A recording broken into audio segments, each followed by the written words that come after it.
বিশ শতাব্দীর শুরু থেকে অটোমোবাইল ইন্ডাস্ট্রিতে এসেছে বিপ্লবাত্মক পরিবর্তন। লাক্সারি মানেই কি শুধু আরামদায়ক ইন্টেরিয়র আর অত্যাধুনিক প্রযুক্তি, নাকি প্রকৃত এসইউভি হওয়ার জন্য প্রয়োজন অফরোড সক্ষমতা, শক্তিশালী পারফরমেন্স আর এক অনন্য কারিশমা? মার্সিডিজ জিএলএস হয়তো এস ক্লাস এসইউভি নামে পরিচিত, কিন্তু আসলে রাজা কে?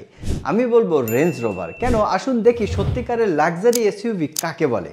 জিএলএসে লো রেঞ্জ এবং মেকানিক্যাল লকিং ডিফারেন্স কোনোটাই থাকে না, এমনকি তার ওয়াটার ওয়েডিং সক্ষমতাও 500 mm অনলি।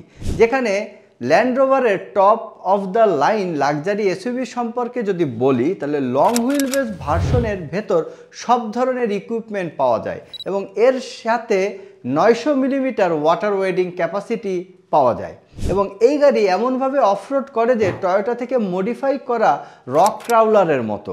রেঞ্জ রোভার কার দিয়ে অফরোডের জন্য কোনো রকম কষ্ট করতে হয় না, এমনকি অফরোডের জন্য এক্সপার্ট হওয়ারও প্রয়োজন পড়ে না।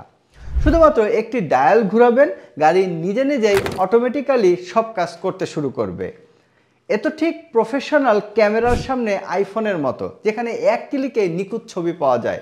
স্মার্টফোনের মতোই গাড়িটির সব কিছু একটি কম্পিউটার দ্বারা নিয়ন্ত্রণ হয়। এজন্যই JLR এর ফরমার সিও বলেছিল, we are an IT company. কারণ কম্পিউটারকে অপারেট করার জন্য সফটওয়্যারের দরকার হয়, আর কোডিংয়ে তাদেরকে লক্ষ লক্ষ লাইন কোড লিখতে হয় এবং কেবল তখনই একটিমাত্র ডায়াল দিয়ে সব কাজ করা যায়। কিন্তু এই লাক্সারি অফরোডিং এক্সপিরিয়েন্স ছাড়াও ল্যান্ড রোভারের নাম একটি জিনিসের সাথে জড়ানো হয়, তা হলো এর দুর্বল ডিউরেবিলিটি। প্রথমে আমরা জেনে নেই কোন কোন টেকনোলজি আছে এই ল্যান্ড রোভার গাড়িতে, যার মাধ্যমে গাড়িটি আসল লাক্সারি এসইউভি হতে পেরেছে। শুরুর দিনগুলোতে ল্যান্ড রোভার ঠিক ওইভাবেই এসইউভি বানাতো যেভাবে অন্যান্য ব্র্যান্ডগুলিও এসইউভি বানাতো। তার মানে এর ভেতর সব কিছু ম্যানুয়ালি কন্ট্রোল করা যেত, তা হোক এটা লো রেঞ্জ গিয়ার অথবা লকার। এই গাড়িটিও অন্যান্য এসইউভি গাড়ির মতো বডি অন ফ্রেম কনস্ট্রাকশনে আসতো। ধীরে ধীরে এটি লাক্সারি এসইউভি হিসেবে আসতে শুরু করে, কারণ এটি যেখানে বিক্রি হতো ধনী লোকেরা সেই দেশে বাস করত এবং ওই লোকেরা নিজেদের গাড়িতে কমফোর্ট চাইতো। এই সিকোয়েন্সে সবচেয়ে বড় চেঞ্জ আসে 1994 সালে, যখন ডুবতে বসা এই ল্যান্ড রোভার কোম্পানিকে BMW কিনে নেয়।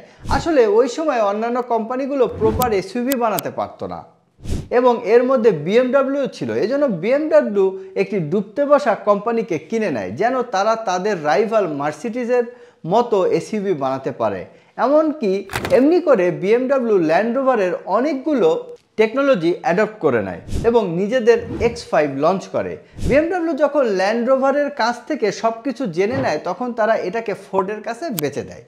ল্যান্ড রোভারের কাছ থেকে BMW যেমন অনেক কিছু পেয়েছে, ল্যান্ড রোভারও BMWর কাছ থেকে অনেক কিছু পেয়েছে। ল্যান্ড রোভার BMW থেকে এমন দুটি জিনিস পেয়েছে যার কারণে আজকের ল্যান্ড রোভারে পরিণত হতে পেরেছে।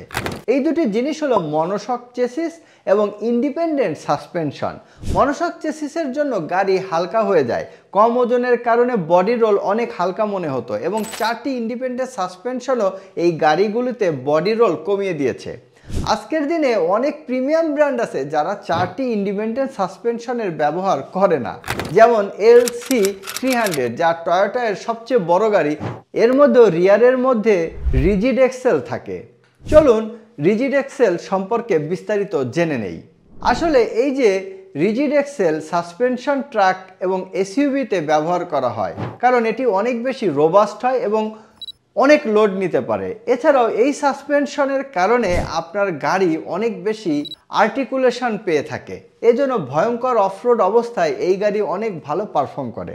কিন্তু রিজিড এক্সেল সাসপেনশন একটি সমস্যাও আছে। রিজিড এক্সেল সাসপেনশনে অফরোডের সময় চাকা এক্সেলের সাথে লেগে থাকার জন্য এর প্রভাব অন্য চাকাটির উপরে পড়ে, ফলে মোশন এসইউভি কেবিনেও ট্রান্সফার হয়ে যায়। এজন্য আপনার এসইউভি হালকা আন্ডুলেশনে দুলতে থাকে।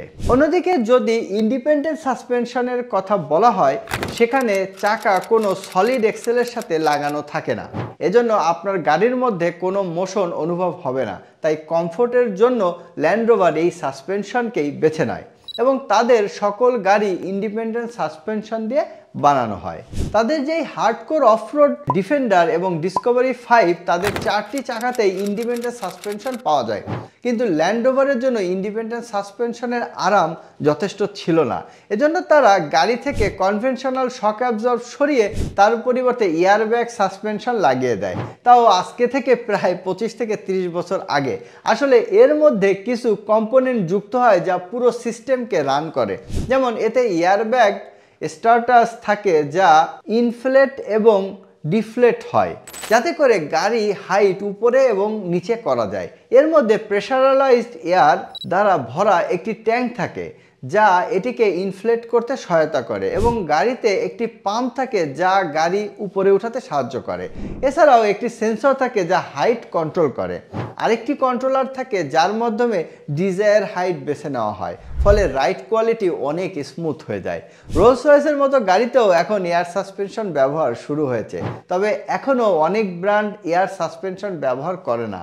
কিন্তু দিন শেষে এই এসইউভিতে অফরোডিংয়ের জন্য প্রয়োজনীয় সমস্ত কিছুই ছিল। যারা অফরোডিং করে তারাই জানে যে অফরোডিং কোনো বাচ্চাদের খেলা না। যদি আপনি ঠিকমতো ট্রান্সফার কেস ব্যবহার করতে না পারেন, লকিং ডিফারেন্স কখন ব্যবহার করতে হয় না জানেন, অথবা ট্র্যাকশন কন্ট্রোল কখন অন করবেন কখন অফ করবেন তা না জানেন, তাহলে আপনার গাড়ি আটকে যেতে পারে। এর সব কিছুই ঠিকভাবে করার জন্য আপনার একজন এক্সপার্ট হওয়া বাঞ্ছনীয়। কিন্তু যদি একটি লাক্সারি এসইউভিতে এমন এক্সপার্টেরই দরকার হয়, তাহলে ওইটা লাক্সারি কিভাবে হয়? এই চিন্তা থেকে ল্যান্ড রোভার 2004 সালে ল্যান্ড রোভার ডিসকভারি 3-তে টেরেইন ইনস্টল করে দেয় এবং এটি অটোমেটিক গিয়ারের মতো কাজ করে। তার মানে এটি সব নিজেই করতে পারে। অফরোডের জন্য এই সিস্টেমটি গাড়ির অনেক কন্ট্রোল সিস্টেম অ্যাক্টিভেট, ডিঅ্যাক্টিভেট এবং কন্ট্রোল করতে পারে। যেমন আপনি যদি বালিতে গাড়ি চালাতে চান এবং এই ডায়ালটি স্যান্ড মোডে রাখুন, এতে করে কি হবে, গাড়ির অনবোর্ড কম্পিউটার ইঞ্জিন এবং গিয়ারের রেসপন্স বাড়াবে এবং সেন্ট্রাল ডিফারেন্সিয়ালকে লক করে দেবে যাতে আপনি কোথাও ফেসে না যান। যদি আপনাকে খুব কঠিন জায়গায় গাড়ি চালাতে হয়, তবে এটিকে রক ক্রল মোডে রাখুন। এতে কম্পিউটার অ্যাক্সেলারেটরের প্রতিক্রিয়াকে সফটেন করবে। একইভাবে ঘাস, নুড়ি এবং তুষার মোডে গাড়ির ট্র্যাকশন অন করে দেওয়া হয় টায়ারকে স্লিপ থেকে বাঁচাতে। গিয়ার তাড়াতাড়ি চেঞ্জ হয় এবং অ্যাক্সেলারেটর রেসপন্স সফট হয়ে যায়, যাতে আপনার ট্র্যাকশনে হেল্প হয় এবং hill descent control automatically active হয়ে যায়। এমন আরও অনেক মোড গাড়িতে পাওয়া যায় যা কম্পিউটার নিজেই নিয়ন্ত্রণ করে। কিন্তু আপনি যদি ঘুমের মধ্যে গাড়ি চালান এবং বুঝতে না পারেন আপনি কোন ধরনের ট্রেনে আসেন, তাহলে সিম্পলি ডায়ালকে অটো মোডে দিয়ে দিন এবং গাড়ির নিজের ট্রেনকে ডিটেক্ট করে নেবে আর আপনাকে সেখান থেকে বের করে দিবে। এখন পর্যন্ত আপনি বুঝে গেছেন ল্যান্ড রোভারের এই গাড়ি কত অত্যাধুনিকভাবে তৈরি করা হয়, যাতে এই ড্রাইভার অফরোডে গাড়ি চালানোর সময়ও লাক্সারি ফিল করতে পারে। কিন্তু গাড়ির এই অত্যাধুনিকতাই তাদের মাথা ব্যথার কারণ হয়ে যায়। প্রথম থেকেই এই বিষয়ে অনেকবার মেনশন করা হয়েছে যে বিশ্বের অন্যান্য ব্র্যান্ডের তুলনায় কিভাবে ল্যান্ড রোভারের গাড়ির নির্ভরযোগ্যতা চার্টের নিচের দিকে চলে আসে। এমন হওয়ার বড় কারণ মনে করা হয় এই গাড়ির কমপ্লেক্সিটিকে। ব্যবহারকারীর রিভিউ অনুযায়ী ল্যান্ড রোভারের সবচেয়ে বড় সমস্যা হলো এর এয়ার সাসপেনশন। আপনাদের আগেই বলা হয়েছিল এই সাসপেনশনের কারণে গাড়ির রাইড কোয়ালিটি স্মুথ হয়ে যায় এবং এর হাইট অ্যাডজাস্ট করতে অনেক সহজ হয়। কিন্তু এই সিস্টেমটি খুবই জটিল এবং প্রায় দেখা যায় যে এর এয়ার ব্যাগগুলো লিক হয়ে যায়। ল্যান্ড রোভারের সাসপেনশনে ব্যবহৃত এয়ার স্ট্রাটগুলোতে একটি ছোট ফুটো রয়েছে যা সময়ের সাথে সাথে বাড়তে থাকে এবং একসময় ল্যান্ড রোভারের চালক এবং সহযাত্রীরা ফিল করতে শুরু করে যে গাড়িটি একদিক থেকে নিচু হয়ে যাচ্ছে। যদি মালিকরা দীর্ঘ সময়ের জন্য এই সমস্যার সমাধান না করেন, তবে এর কারণে এয়ার কম্প্রেসার ফেল হওয়ার সম্ভাবনা বেড়ে যায়। অনেক ক্ষেত্রে পুরো সাসপেনশন সিস্টেমকেও পাল্টাতে হতে পারে। মানা হয় যে রেঞ্জ রোভার এবং ল্যান্ড রোভারের মধ্যে সমস্যা বেশি দেখা হয়, সেই কারণে অনেক মালিককে পুরো 4 ডিফারেন্সিয়াল পরিবর্তন করতে হয়েছে শুধু 40-50 হাজার কিলোমিটার গাড়ি চালানোর পরেই, যা অন্য যে কোনো লাক্সারি এসইউভি গাড়ির জন্য করতেই হয় না। তারপরেও ল্যান্ড রোভার 2024 সালে 4,01,303 ইউনিট হোলসেল এবং 4,31,733 ইউনিট রিটেল সেল করেছে। তাদের প্রতিবেদনে আরও উল্লেখ করা হয় যে ল্যান্ড রোভার 2024 সালে 29 বিলিয়ন পাউন্ড রাজস্ব অর্জন করেছে এবং কর বিশেষ ব্যয় বাদে মোট মুনাফা ছিল $2.2 বিলিয়ন এবং ফ্রি ক্যাশ ফ্লো ছিল $2.3 বিলিয়ন। রেঞ্জ রোভারের বিক্রি ক্রমাগত বৃদ্ধি পাচ্ছে, যেখানে ক্লাসিক রেঞ্জ রোভারের বিক্রি 22% বৃদ্ধি পেয়েছে এবং স্পোর্ট এবং ইভোক মডেলের বিক্রি যথাক্রমে 17 এবং 15% বৃদ্ধি পেয়েছে। আজ এতটুকুই, দেখা হবে অন্য কোনো এপিসোডে। Thank you.